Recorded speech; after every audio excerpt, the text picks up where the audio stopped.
Now, many rogues have come out of Oxford. I don't need to list them, up to and including Tony Blair. But some of the finest people in England come out of Oxford too, and none finer than our next speaker, a novelist, a chronicler, a writer, a journalist, and yes, an activist, the one and only Neil Clarke.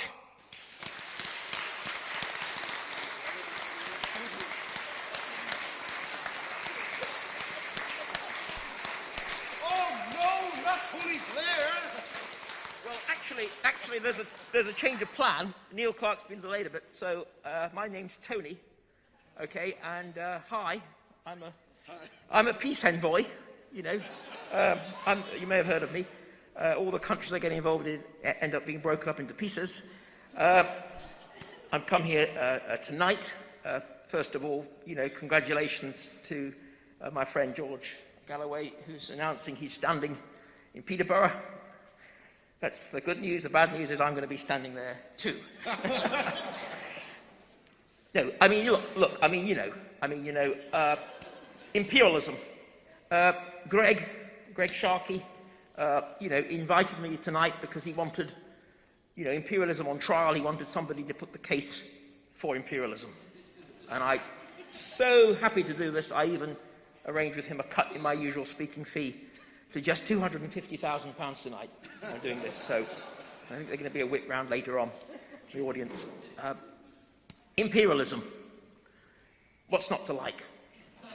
You know, you go into countries, okay, you topple them, the leaders, you get puppet leaders in place.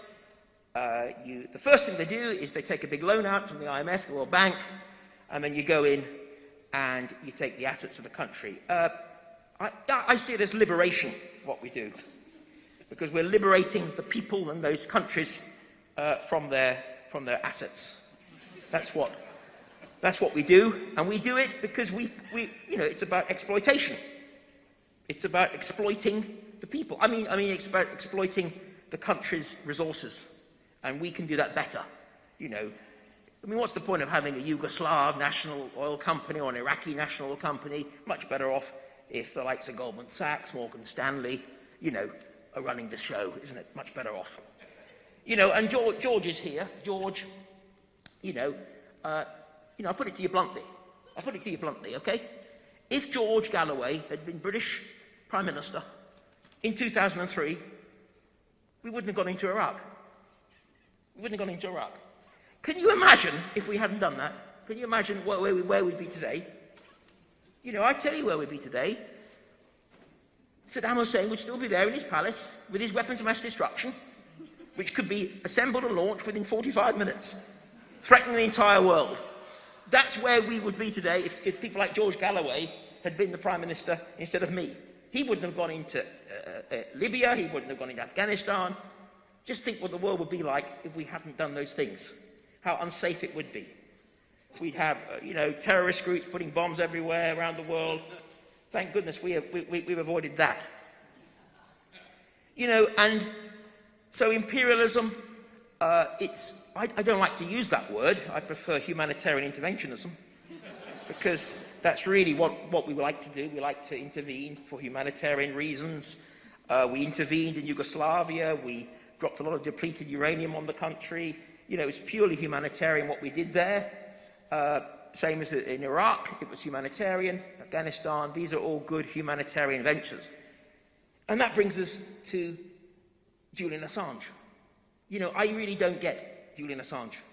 I really don't get why we feel so, you know, people here tonight have expressed support for him. You know, he's been exposing war crimes, okay? Why do we want to do that for?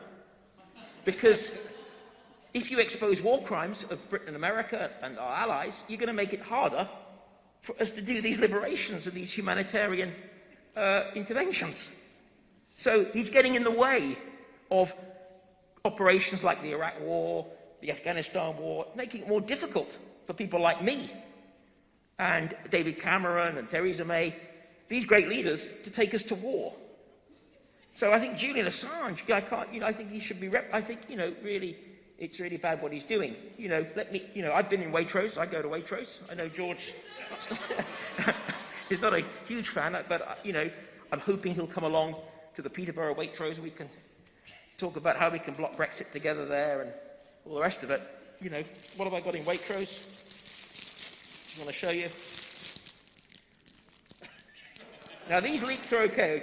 These are Waitrose leaks. These are okay. WikiLeaks are not okay. These leaks are good. These leaks will not damage my ability to wage war, to take us to wars. So stick with these leaks and ignore that WikiLeaks stuff, because, it's going to make it much harder for us to go to war. Imperialism or humanitarian interventionism has really got us to where we are today, hasn't it? It's got us to where we are today. Just think back 20, 30 years ago, before we had these humanitarian wars. Just think how dangerous the world was, how, terrorism everywhere. And, okay, in Iraq, we didn't, WMDs, we didn't get them. We weren't to know that Saddam had moved them to Iran. We weren't to know that. And I think confronting Iran at the moment and its weapons of mass destruction is, it's got to be done. You can say do nothing about Iran. You can say let's do nothing about Iran. Okay. Well, you could say that about Iraq. So, I think we need to forget about WikiLeaks and to concentrate on, more regime change wars, more interventions, because clearly this is the way to go. We've got to liberate these countries like Iran, like Cuba, like Venezuela. Venezuela. Venezuela, we've got to liberate Venezuela from its oil, from its resources, get it under the control of Western, people like Goldman Sachs and Morgan Stanley, fantastic people who will do the absolute best for the Venezuelan people to improve their living standards. So that's what we've got to be doing, I think, more of. So really, I don't think Julian Assange is somebody we should be spending too much time on, because, he makes it more difficult for people like me to operate. And George is going to be standing in Peterborough on a free Julian Assange platform. I'm going to be doing the opposite. I'm going to be making the case for, clamping down on these kind of people who are inhibiting, trying to hinder these humanitarian interventions. So, if you're far from Peterborough, vote for me and not for this chap, because this chap, we wouldn't have had any of these wars. So how could you possibly want to vote for someone like him? So thank you very much. Indeed, thanks. Thanks. Right, not me.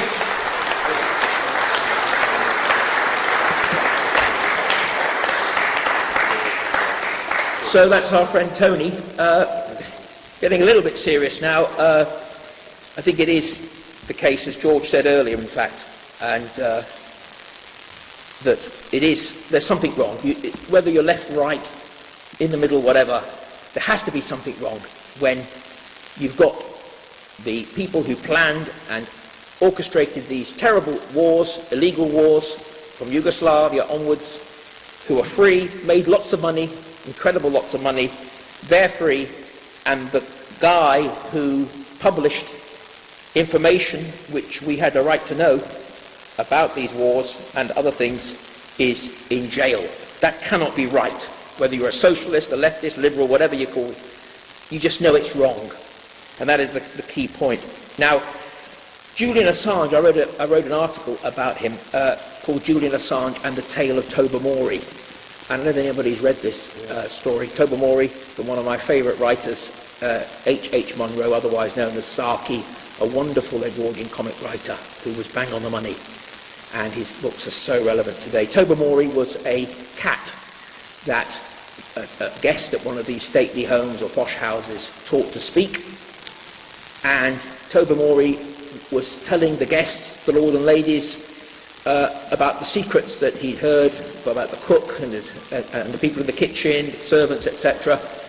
And because he could hear everything they were saying, and he was telling all the secrets downstairs and about the other guests, and they thought it was hilarious. This is wonderful, Tobermory. And then Tobermory started talking about them, about what they'd said about each other, and revealing their secrets. They weren't so happy about that. A day later, Tobermory's dead body was found in the gorse bushes. Tomcat had taken him, that was the story. He didn't live very long. And I sincerely hope that's not what's going to happen to Julian Assange, because everybody loves whistleblowers when they're revealing secrets of other people we don't like, but when they publish information that puts us in bad stead about war crimes in Iraq and elsewhere, then they are pariahs. Just think how Julian Assange was fated in about 2009, 10, 11. Not just The Guardian was fawning over him and publishing his stuff, but he even won a prize from the Index on Censorship. He was fated, everybody wanted to be with him, but then the stuff started coming out about Western war crimes, and all of a sudden, he's an appalling man. He's a narcissist, he's a sociopath, you name it. This guy that we were told was a good guy when we were hearing information about regimes or governments that we were quite happy to fall, like in Tunisia, okay, the government there is past sell-by date, we don't really care, that's fine. But when WikiLeaks started publishing information about Western war crimes, no. And very interesting point is the character assassination here. Traducing somebody's character is a key part of this imperialism today. This is so important.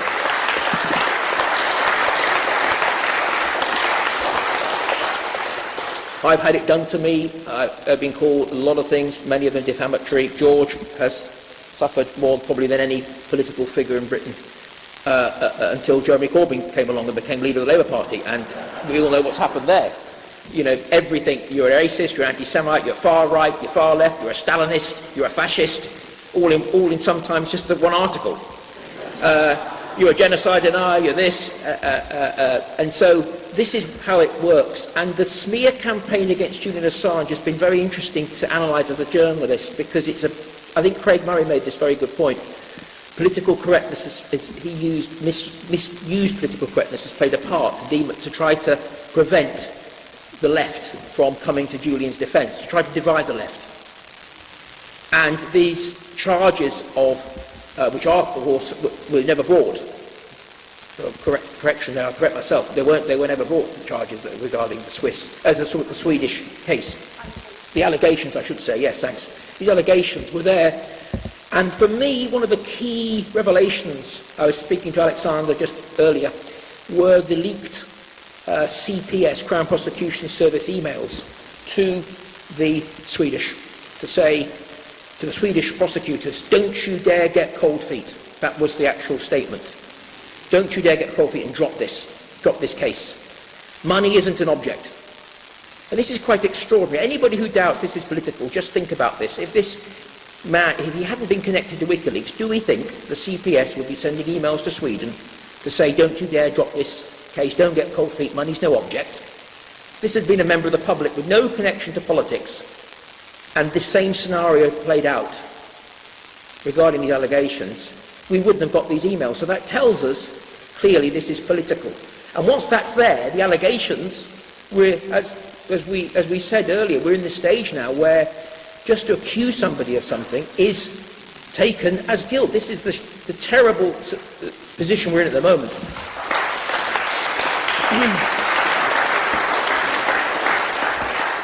I have a law degree. When I was studying law, it was innocent till proven guilty, presumption of innocence. That's gone out the window today. You only have got to have somebody from the media saying this person's an anti-Semite, I think he is, and that's it. Condemned as an anti-Semite. That's happening with the Labour Party, a lot of people there. And the same with Julian. You've also got to have allegations which haven't been brought charges, and that's enough. How can you defend this man? Well, actually, he hasn't been charged yet.